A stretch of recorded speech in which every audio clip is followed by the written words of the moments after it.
And now, part 2 of our in-depth interview with New World Order researcher Alan Watt.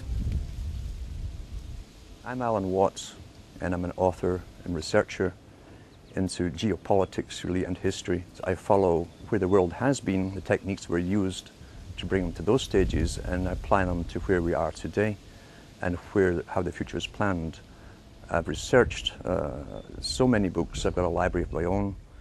I like paperback books, or at least hardback books, because they're permanent records of the past. And if you can't understand the past, you won't understand the present or the future. I've also been in the music business, heavily involved for years. And I saw how culture creation worked from the top, and how generations were swayed into new fashions, new ideas. I've been following the histories of what's now called the New World Order for many, many years.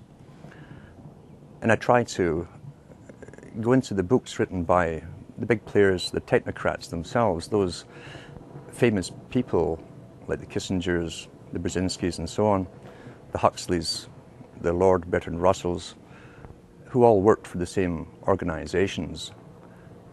And I came to the conclusion, really, there was only one big organization with many subcategories. These boys tended to publish the world that they saw coming into view, and they wrote it in their own hand, basically. They told us where they were taking the world. And when you start studying these things about the age of 14, 15, or even younger, and reading their books, and you live long enough, you will see that the world has turned out exactly as they planned. This can't be coincidence. And who can really write up a wish list and make it happen globally, unless there is an organization very, very powerful, probably the only organization really on the planet, an organization that can fund all sides, all oppositions, and using this synthesis of conflicting parties, they can literally make the world come into view as they planned. They plan in centuries.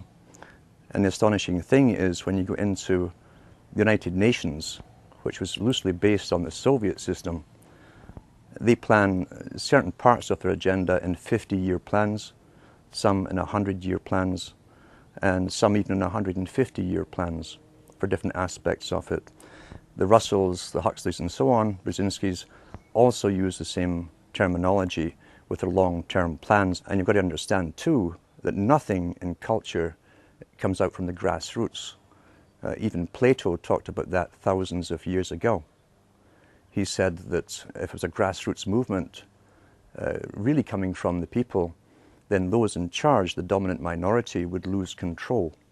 Therefore, every change in culture, right down to fashion and music, and this was written 2,300 years ago, had to be authorized from the top and promoted from the top if it fitted with the continuance of control over the public. And these are sciences which were taught down through the ages, are still taught today to the big players, and they've used it to the full in the 20th century, now into the 21st century with the use of television, mass communications, radio, etc. Everything has been given to us for the appropriate time and stage in the actual planning. And for those who are coming into this kind of study, it's best to go into the books, as I say, written by the big players themselves. They love to boast. Kissinger's got lots of books out there, so has Brzezinski. These are probably two of the master players in geopolitics. Try to stay away from all the conspiracy books. They're also put out there on purpose, very fascinating books, but they'll lead you in circles forever without giving you the overall picture to the fact that every generation has a purpose up until this present time. And in a post-industrial era, these big boys have decided, and their masters too, that we are simply superfluous and they no longer need us. Hence, we have big foundations coming forward and organizations like the Optimum Population Trust who have decided to come out openly and demand that governments start radically reducing the populations. We are now the useless eaters, as Lord Bertrand Russell called us. Our ideas, our opinions on everything, our worldview, even to do with population, and the fake view that we're overpopulated is all projected to us by the mainstream media working in concert for their masters. And we begin to parrot what we hear through repetition. And that's so important, is repetition with slogans and catchphrases. And once you hear it happening in your own local group, your milieu, then you know it's working. And the camera can make anything appear to be true. You'll see that in India, for instance, they always use the same streets of Bombay to make you think that you're massively overcrowded, and that's the impression people think of the entire Indian continent. The Indian continent is huge, with thousands and thousands of miles of forest where no one lives. It's the same in Africa too. China, being the model state for the world, for instance, put into effect the United Nations policy to the extreme with its population reduction and the movements of people off of the rural areas into cities. They started that years ago. Right now, they're in the process of moving 200 million more people off into the major cities, and that's the major newspapers. The cities appear to be crowded because everyone's being moved into them. In the Western world, since the 1950s, again under the term of urban sprawl and stopping urban sprawl, the Western countries also signed agreements to do no more building in the outskirts and of the major cities. All existing buildings have to be used or else knocked down and replaced with even higher ones.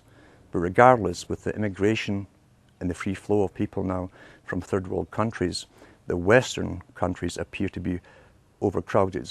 And yet the UN's own statistics show, and so do the national census show, that the Europeans, for instance, Canadians and Americans who have been here for a couple of hundred years are actually in decline. So the overpopulation problem is simply an image projected by the media as more and more people are crammed into the same cities and they bring more immigrants in to fill them. But I also realized the system of schooling when I was going to school was bogus. The histories were bogus, and I was very, very lucky to have access to very old libraries, town libraries. Some of them had reference books going back into the 1700s, written at the time.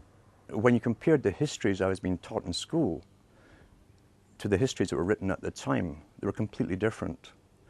You had a deeper understanding of how geopolitics had been used in the past to even populate the country of Canada. London couldn't get immigrants to go off into the new colonies. What they did for Australia was to create so many laws that you couldn't help but break them, and poverty, and therefore stealing a loaf of bread to feed you or your family would get you deported to Australia with your family. That's how they populated Australia, crime. They created the laws for crime. With Scotland, they had a rebellion, which could have been rigged, and I often think it was, and the whole of Scotland was punished. And they deported millions of the Scots off to the Americas to populate the Americas. This is geopolitics in action. That's how it works. And whole peoples are often moved from their land because the elite masters want them elsewhere to be productive for themselves, the masters. When you look at the strategy for the US and Canada, again, long-term strategy, long-term planning, you'll find that the big corporations of their day, the Hudson's Bay companies, the Fraser companies, were given charters to own the land before Canada was Canada or US was the US. They were simply called the Americas. These were private international corporations that had the power of life and death over everyone who lived within their areas. The Queen or the King had a consulate in every country, Lieutenant General or Governor General, they call them. We still have one in Canada today who represents the Queen. They have all the powers over life and death of subjects under that governor. How they stopped rebellion in the past was to give us an idea of what they called democracy. They knew from the Chartist movement in Britain, for instance, and elsewhere, other countries, people were demanding rights for the first time. And so once again, they gave us champions to speak on our behalf. which calmed the people down, thinking for the first time in history, the people were involved in their own destiny creation. And nothing was further from the truth. Because the planners knew that once you bring people into a country or a continent, create real wealth for them and get businesses going, clear the land, drain the swamps, and so on, they can take it all away from you through laws 200 years down the road. And that's what's happening now. Long-term geopolitics once more. And if you think I'm kidding about this, go into the history books written at the time. They're still there in some of the libraries. And you can also go into the art of geopolitics. There's even videos on YouTube on Brzezinski, boasting about how he set up the Taliban in Afghanistan. You'll see him encourage them to fight the Soviets at that time in the 1970s. And he actually says, yours is a holy war. This man, who obviously believes in nothing but himself and his own peer group, is encouraging another people to go and fight a holy war, a jihad. And he uses these terms against the Soviets, knowing full well, once it was set up and it was backed by the CIA, that 10, 15 years down the road, there'd be a problem. And then they'd have to go to war with the very group they'd created to fight the Soviets. That's what's happening today. Long-term strategies. Well, that's how history has always been run. If you can go into the books where you find the British Home Office is mentioned, study the history of the diplomatic corps. Because the diplomats were spies. They would go into territories, set up embassies, collect intelligence data for future invasions. Their job was also to try and grab the rights of minerals, gold, silver, etc. across the planet, all natural resources, and find ways, long-term strategy, to either bribe it off the present rulers of those countries or else create an ultimate war with them and simply steal it under the guise of occupation. We're living through a stage today, as I say, where this is all coming to a culmination. This is the post-industrial era. We're post-technical almost in the West. It's all done in other countries, all the technical stuff. And Brzezinski himself talks about the technocratic era, where the future will be for an elite with a highly trained bureaucracy underneath them and scientific elite who will not need the human labor that they've needed in the past. Human labor that is excessive and is unemployed and is hungry is now a threat to that established elite. So now they're doing something which they can only do to the human species. They don't need to do this with animals. With animals, just go out and hunt them and kill them. We are the only species that has to be convinced to allow ourselves, for the good of all, to be sterilized and bring down the population through abortion on one end and euthanasia on the other, under the guise to save the planet. And unfortunately, with the massive propaganda campaigns that are all over media in every country at the same time, with all the big foundations backing them with unlimited financing.